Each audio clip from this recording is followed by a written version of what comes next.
예수님께서 나귀 새끼를 타고 예루살렘에 입성하신 후에 성전에 들어가셔서 그곳에서 장사하는 사람들을 다 내어 쫓으셨습니다. 그리고 성전에서 하나님의 복음을 전파하시고 하나님의 말씀을 가르치셨습니다. 그때의 대제사장들과 서기관들이 몰려와서 당신이 무슨 권위로 이런 일을 행하느냐? 도대체 당신에게 이러한 권위와 권세를 준 자가 누구냐라고 물었습니다. 그러자 예수님께서는 포도원 농부의 비유를 통해서 대답을 해 주십니다. 포도원 농부의 비유가 오늘 본문이 나와 있는 바로 앞부분에 9절부터 18절까지 나와 있는 말씀입니다. 포도원 주인이 농부들에게 포도원을 새로 주고 타국에 가서 오래 머물면서 세를 받으려고 종들을 보냅니다. 그런데 농부들은 세를 주는 대신에 그 종들을 구박하고 때려서 몹시 그들을 힘들게 한 다음에 그들을 돌려보냅니다. 이런 일이 몇 차례 반복이 되니까 주인은 생각을 합니다. 아들을 보내면 저들이 이렇게 함부로 하지 못할 것이다. 멸시하지 않을 것이다. 그래서 아들을 보내서 세를 받아오게 했습니다.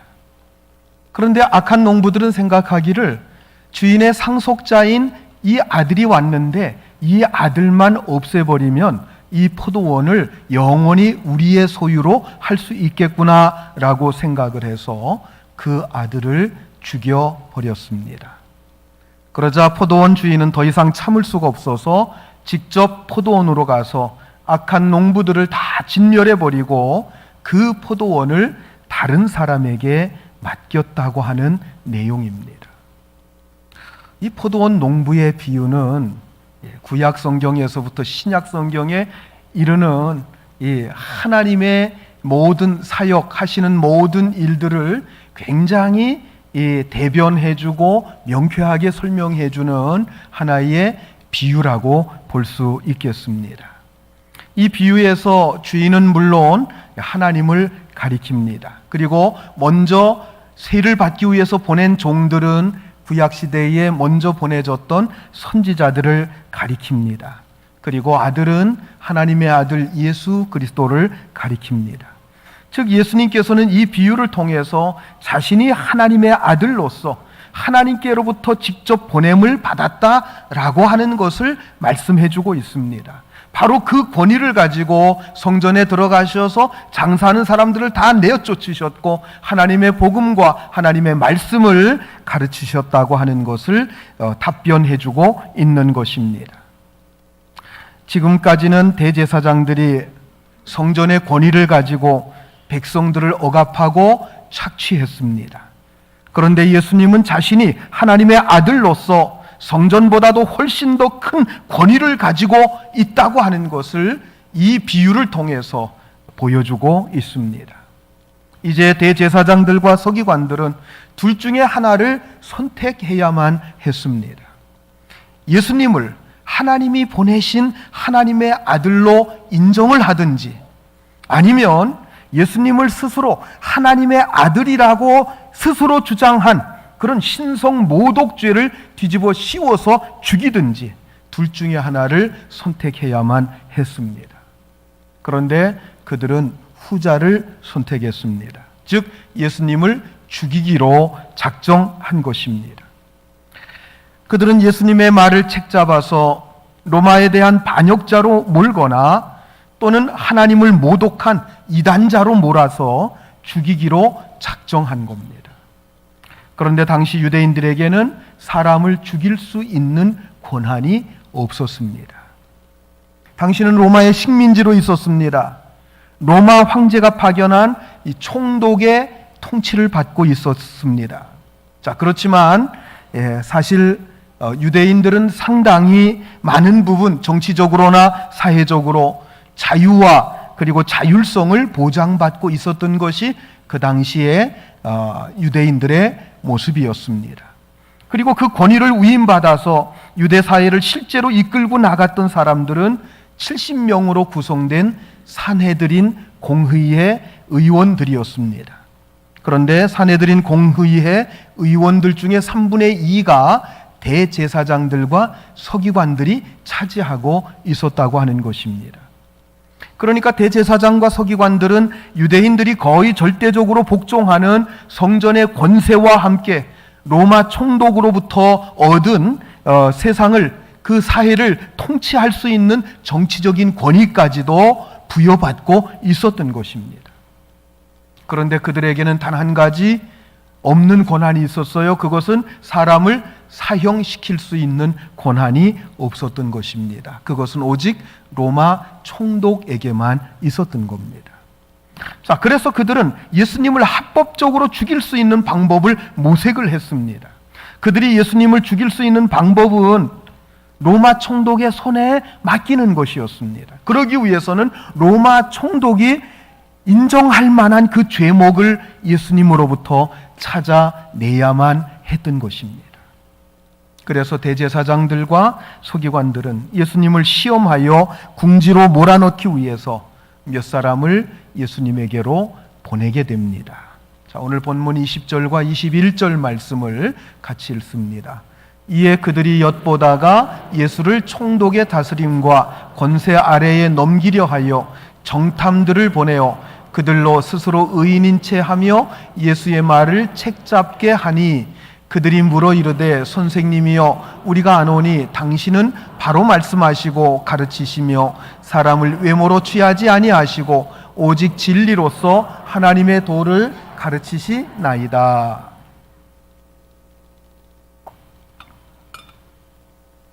대제사장들에게서 보냄을 받은 이 사람들은 먼저 스스로 의인인 척했다, 그렇게 말씀하고 있습니다. 그들은 예수님 앞에서 자기들이 아주 신앙적이고 자기들은 하나님의 말씀에 관심도 많고 하나님의 말씀을 따라 살려고 애를 쓰는 그런 사람들인 것처럼 그렇게 가장했다고 하는 것입니다.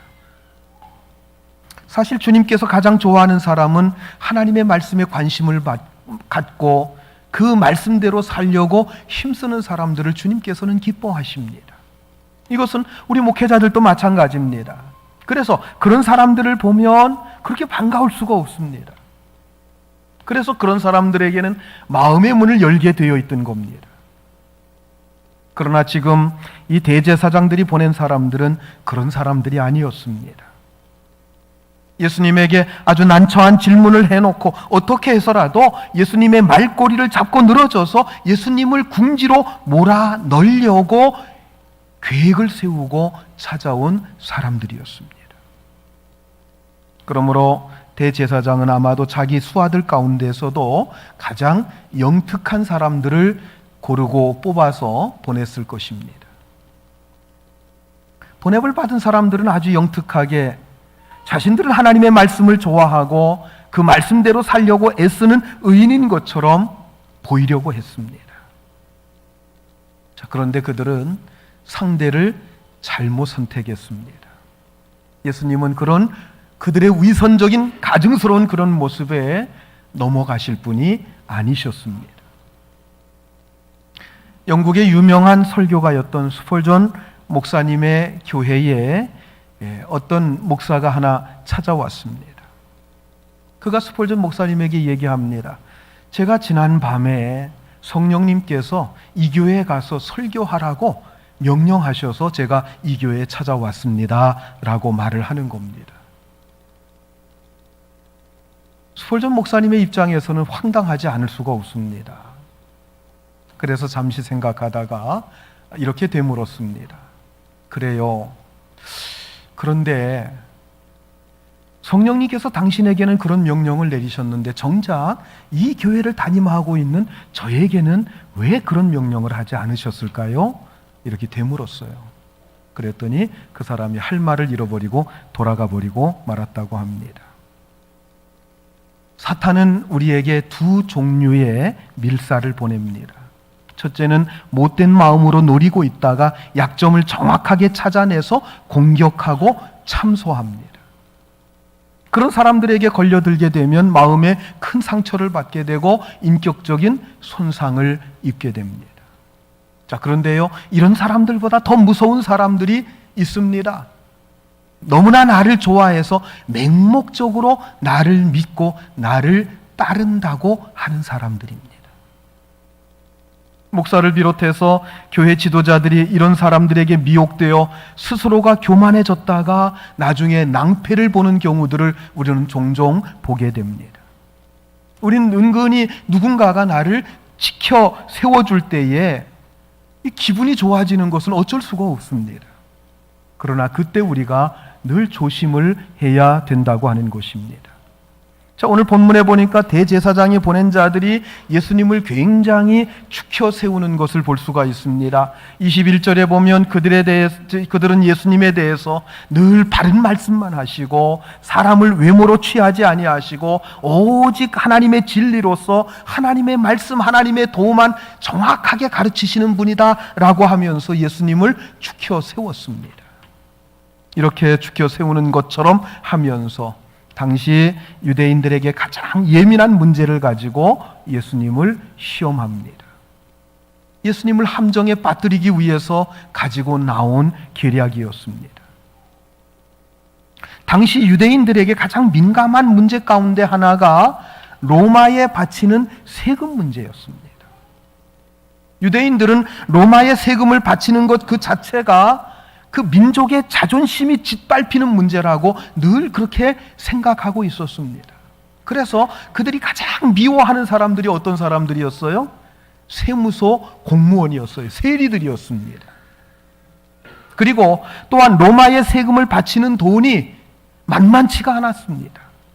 그래서 대부분의 유대인들은 로마와 대항하여 싸워 이김으로써 로마 군대를 빨리 이 땅에서 내쫓고 이 땅이 빨리 독립을 얻어야 된다라고 그들은 생각하고 있었던 겁니다. 사실 유대인들에게 있어서 로마에 세금을 내지 않는다고 하는 것, 이것은 로마를 향해서 선전포고를 하는 것이나 다름없는 엄청난 일이었습니다. 그럼에도 불구하고 대제사장의 하수인들이 예수님께 뭐라고 묻고 있습니까? 자, 본문 22절 말씀 같이 읽습니다. 우리가 가이사에게 세를 바치는 것이 옳으니까 옳지 않으니까 하니. 자, 여러분, 여기 가이사라고 하는 것은 로마 황제를 가리키는 겁니다. 우리가 흔히 시저라고 하는 그런 말을 쓰는데요, 시저라는 말과 가이사라는 말이 같은 말입니다. 우리가 시저에게, 로마 황제에게 세금을 바치는 것이 옳습니까? 옳지 않습니까? 라고 묻고 있는 겁니다. 이 질문은 지금 자기네들을 통치하고 있는 그 로마에 세금을 바쳐야 되는지 말아야 되는지 그것을 묻고 있는 겁니다. 예수님께서는 하나님 나라에 대해서 가르치셨습니다. 더구나 유대인들은 다윗과 같은 강력한 메시아가 올 것을 기다리고 있었습니다. 그러므로 예수님께서 하나님 나라에 대해서 가르치실 때 그들은 생각합니다. 예수님을 그들이 기다리는 그 메시아가 아닌가라고 하는 그런 생각을 하고 있었던 거예요. 다윗과 같은 강력한 왕권을 가지고 이 땅을 통치할 메시아가 올 것이라고 그들은 기다리고 있었기 때문입니다. 예수님께서 이 땅에서 로마 총독과 그 군대를 몰아내면 다윗과 같은 그 이스라엘 나라의 영광을 도로 찾으리라고 그들은 기대하고 있었던 겁니다. 그리고 예수님께는 충분히 그럴 만한 능력이 있다고 생각을 했던 겁니다. 그러므로 어느 순간에 가서 로마의 세금을 내지 말라고 한다고 하는 것, 이것은 어쩌면 대부분의 유대인들이 기다리고 있는 그러한 어떤 대답이라고 볼 수도 있을 것입니다. 지금 대제사장의 하수인들이 자기들은 예수님을 열렬히 지지하는 것처럼 하면서 이 세금 내는 그 문제에 대해서 예수님의 솔직한 의견을 지금 묻고 있는 거예요. 그런데 그 질문 속에는 아주 무서운 함정이 들어가 있습니다. 만약에 예수님께서 세금을 내지 마라, 세금을 내지 않아도 된다, 이렇게 말씀을 하신다고 한다면 예수님은 지금 이 나라를 통치하고 있는 그 로마에 대한 반역자가 되는 겁니다. 그래서 예수님을 반역자로 몰아서 예수님을 어떻게 로마 총독에게 넘기려고 하는 것이 그들의 첫 번째 계략이었습니다. 세금을 내라! 주님께서 그렇게 말씀하신다고 하면 예수님을 반유대주의자로 몰고 가려고 하는 의도가 그들 속에 있습니다. 그러면 예수님의 메시아성이 의심을 받게 될 것이고 예수님께서 가르치신 하나님의 나라는 다 엉터리다 이렇게 선전할 수 있는 근거가 생기게 되는 거예요. 그런데 여러분, 이것은 그들이 하나님의 나라에 대해서 잘못 생각한 데서부터 온 발상이었습니다. 이 하나님의 나라는 유대인들이 생각하는 것처럼 눈에 보이는 세상 나라가 아닙니다. 하나님의 나라는 눈에 보이지 않는 나라라고 하는 것을 그들은 이해하지를 못한 것입니다. 예수님은 그들의 간계를 아시고 전혀 당황하지 않고 돈을 하나 가지고 오라고 하십니다. 데나리온 하나를 가져오라고 하십니다. 오늘 본문 23절, 24절 우리 같이 한번 읽겠습니다. 예수께서 그 간계를 아시고 이르시되 데나리온 하나를 내게 보이라. 누구의 형상과 글이 여기 있느냐? 대답하되 가이사의 것이니이다. 여러분, 데나리온이라고 하는 것은 로마 화폐입니다. 로마가 통치하고 있는 모든 나라에서 이 데나리온이라고 하는 이 화폐가 통용되고 있었다고 하는 거예요. 동전입니다. 금화, 은화로 되어 있는 이 동전입니다. 그런데 그 동전에는 황제의 얼굴이 새겨져 있습니다. 유대인들은 로마 황제의 얼굴이 새겨져 있는 그 돈, 그것은 10계명의 제2계명이 뭐예요? 새긴 우상을 섬기지 마라 라고 하는 거예요. 우상을 새겨서 섬기지 마라. 이것이 10계명의 제2계명입니다. 그래서 그 제2계명을 어기는 것이라고 생각을 했습니다. 그래서 그 돈으로는 하나님께 바칠 수 없다고 생각을 한 거예요. 세상에서 사용할 수는 있지만은 그 돈, 데나리온을 가지고 성전 세금으로 낸다든가 헌금으로 바칠 수는 없었어요. 그래서 그들이 사용하고 있는 그 돈을 가지고 성전에 가면 성전에서 성전에 낼 수 있는 돈으로 유대 화폐로 바꿔줍니다. 그래서 성전 안에 환전상이 있었던 겁니다. 예수님께서 그 돈을 바꾸는 자들의 상을 뒤엎으셨다고 하는 그 말씀이 있는데 그 환전상이 왜 있는고 하면 그것 때문에 있었던 것입니다. 사람들이 예수님께 가져온 돈에는 지금 로마 황제의 얼굴이 새겨져 있는 거예요. 자, 그것을 보시면서 주님께서 말씀을 하십니다. 본문 25절 말씀 같이 읽겠습니다. 이르시되 그런즉 가이사의 것은 가이사에게 하나님의 것은 하나님께 바치라 하시니. 자, 예수님께서 뭐라고 말씀하십니까? 데나리온에 가이사의 얼굴이 새겨져 있으니 가이사의 것은 가이사에게 바치라는 거예요. 가이사의 돈은 가이사에게 바치라는 겁니다. 그리고 성전에는 그 돈을 바칠 수 없으니 너희가 바꿔서 성전 돈은 성전에 바쳐라 라고 말씀하시는 거예요. 예수님께서 이 말씀을 하시는 그 핵심이 뭡니까? 그 핵심은 두 가지의 세금을 다 바치라는 얘기입니다. 즉 유대인들은 세상 나라와 하나님 나라를 혼동했기 때문에 어느 것 하나를 선택해서 내야 된다라고 그들은 생각하고 있었던 겁니다. 그런데 주님은 하나님 나라와 세상 나라는 분명히 다르다라고 말씀하십니다. 우리는 하나님 나라에 속한 백성들이기는 하지만은 동시에 우리는 이 세상 나라에 살고 있습니다. 그래서 이 세상 나라에 속해 있는 백성이기도 하다는 거예요. 우리는 지금 하나님 나라의 백성이면서 동시에 대한민국 국민입니다.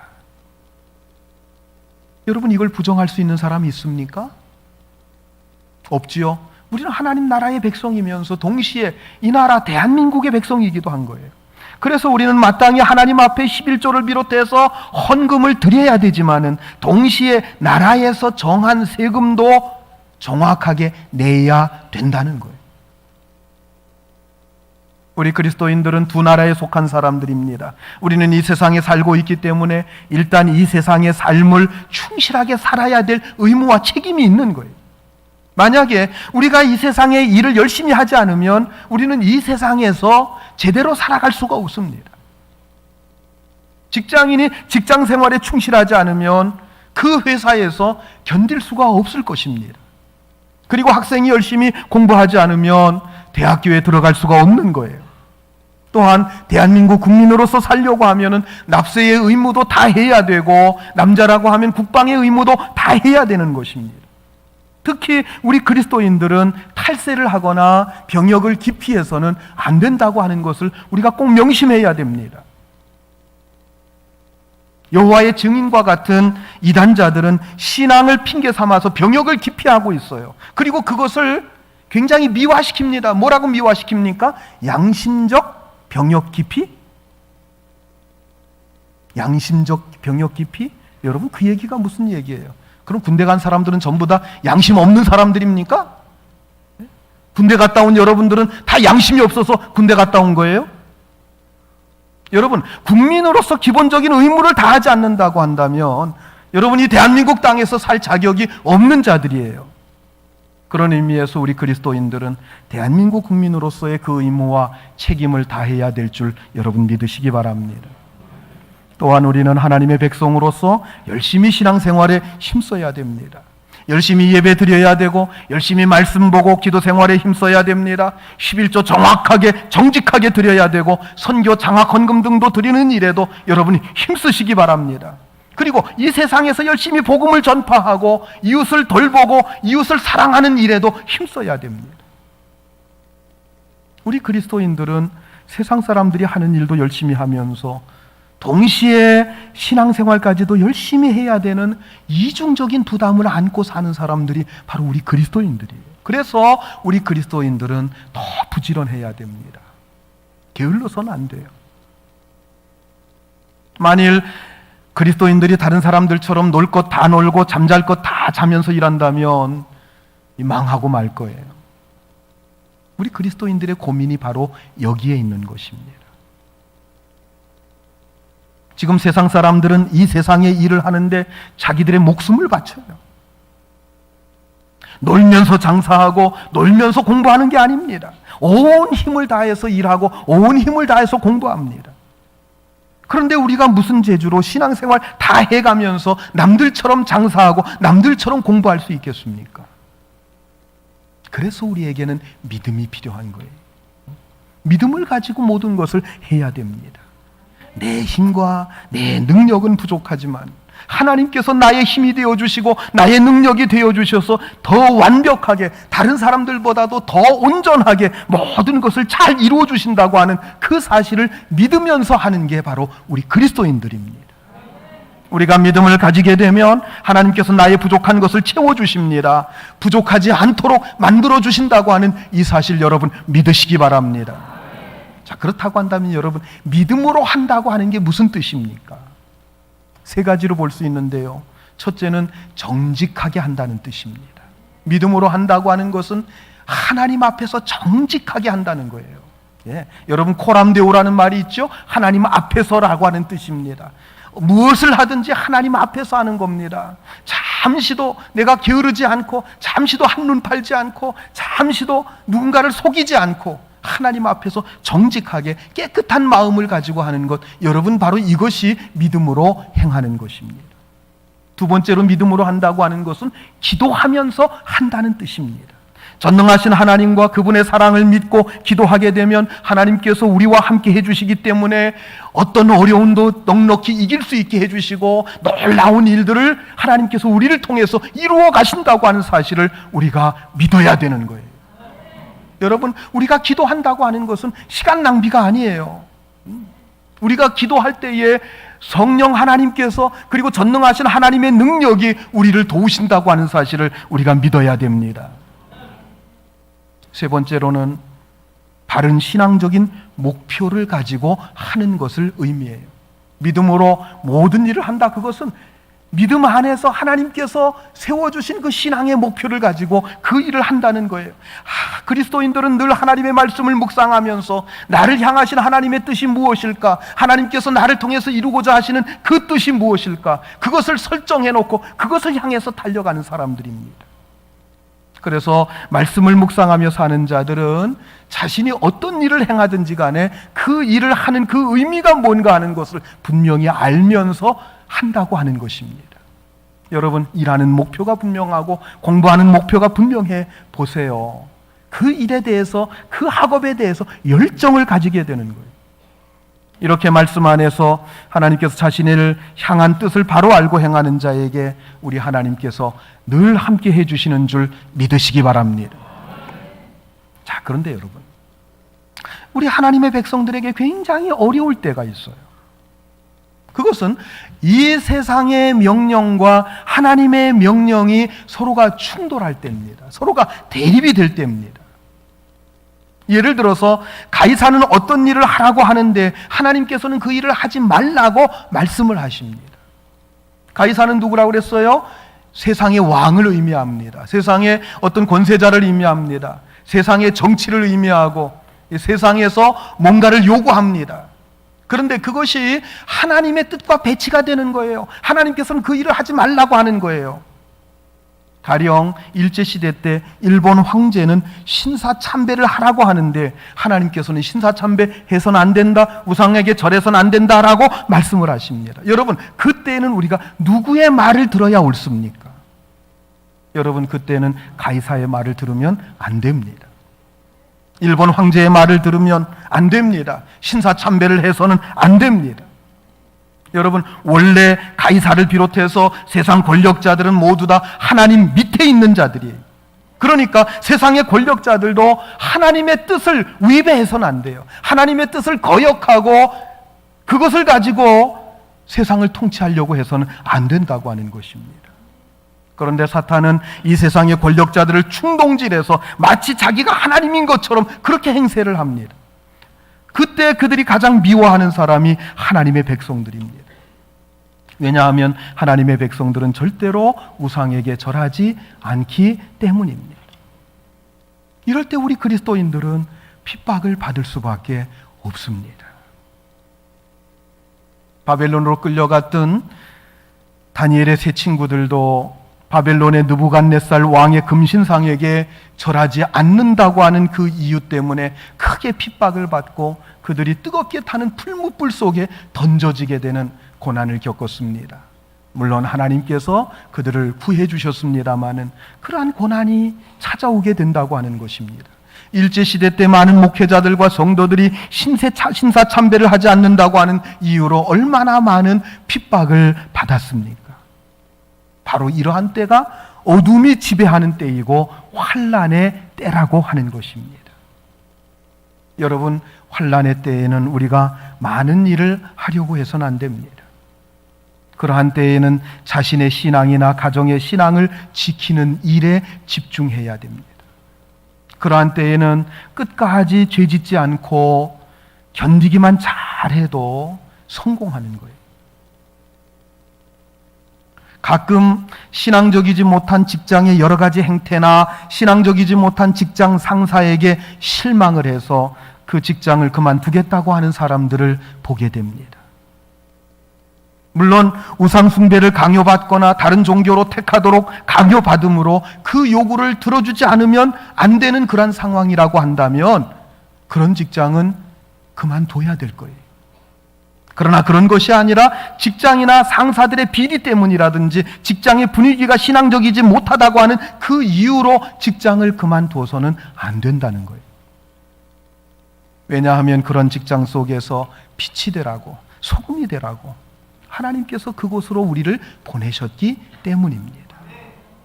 이것은 우리가 이 세상에서 살고 있는 이유와 같은 거예요. 그러므로 나를 이곳에 보내주신 분이 하나님이시고 이곳에서 내가 해야 될 하나님의 뜻이 분명히 있다고 하는 사실을 내가 알아야 됩니다. 그리고 주어진 직장이나 일들을 충실히 감당하면서 그 속에서 어떻게 하면 하나님의 뜻을 이 직장 속에서 내가 이루어 갈 것인가, 이것을 기도하면서 그것을 이루어내는 것, 여러분, 이것이 진정한 그리스도인의 모습인 줄 믿으시기 바랍니다. 어쩌면 우리는 이 세상 사람들과 잘 섞여지지 않은 물과 기름과 같은 그러한 입장일 수 있습니다. 그래도 이 세상을 사는 동안에는 그들과 잘 지내려고 우리는 힘써야 합니다. 지나치게 현실을 부정하는 사람은 이 세상에서 견디기가 어렵습니다. 하나님께서는 일정 기간 동안 우리로 하여금 이 세상 속에서 살도록 만들어 주셨습니다. 여기에는 두 가지 의미가 있어요. 하나는 이 세상은 우리의 신앙을 훈련시키는 훈련장이라고 하는 그러한 의미가 있다는 겁니다. 우리의 신앙은 이렇게 예배당에서 말씀 듣고 기도하고 결단하고 여기서 다 끝나는 게 아니에요. 이렇게 말씀 듣고 우리가 결단했으면 그것을 가지고 세상에 나아가서 실천해야 됩니다. 이 세상 속에서 그러한 삶을 만들어내야 되는 거예요. 그 속에서 부딪히고 부속에서 깨지고, 그렇다고 할지라도 그것을 극복하면서 나 스스로가 하나님 앞에서 훈련받고 연단되고, 그래서 하나님의 사람으로 만들어져 가야 된다는 것입니다. 그렇게 우리를 훈련시킨다고 하는 의미에서 이 세상이 우리에게 필요한 것이다 라고 하는 거예요. 또 한 가지는 이 세상은 하나님의 뜻을 실현해 나아가고 하나님의 나라를 확장해 나아가야 되는 데서 또 한 가지 의미가 있습니다. 바로 그 일을 위해서 하나님께서 우리를 여기에 부르신 거예요. 그래서 우리는 이곳에서 말씀으로 훈련받고 연단되고 우리 자신들이 말씀으로 무장해서 이 세상 속에 가서 하나님의 나라를 확장해가는 그 일을 이루어내야 된다라고 하는 거예요. 여러분 모두 직장이나 학교, 가정생활에 충실하기를 주의 이름으로 축원합니다. 하나님 앞에서 더욱더 경건 생활에 힘쓰시기를 주의 이름으로 축원합니다. 그리고 이 세상 속에서 뜨거운 사명감을 가지고 하나님의 뜻을 이루기 위해 힘쓰므로 정말 균형 잡힌 그리스도인으로서 살아갈 수 있게 되기를 우리 주님의 이름으로 축복합니다. 기도하시겠습니다.